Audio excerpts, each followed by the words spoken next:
Nilai pelaburan RM27.4 bilion yang dicatat Johor pada suku pertama tahun ini adalah satu petanda positif terhadap iklim pelaburan di negeri ini, kata Menteri Besar Johor, Datuk Onn Hafiz Ghazi.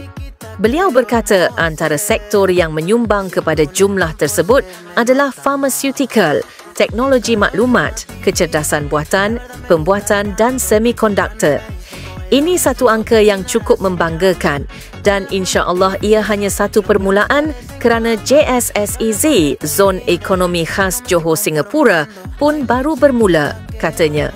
Beliau berkata demikian kepada pemberita selepas menghadiri Town Hall Tahun Melawat Johor 2026 Anjuran Tourism Johor di sini hari ini. Menurutnya, forum berkenaan telah menarik minat hampir 800 syarikat dari pelbagai sektor ekonomi dan juga pelabur berpotensi sekaligus berpotensi melonjakkan nilai pelaburan di negeri ini.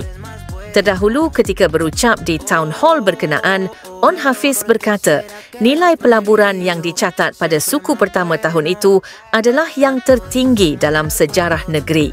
Berkenaan sekaligus mengatasi nilai pelaburan kira-kira 20 bilion ringgit yang dicatat bagi tempoh Januari hingga September tahun lepas.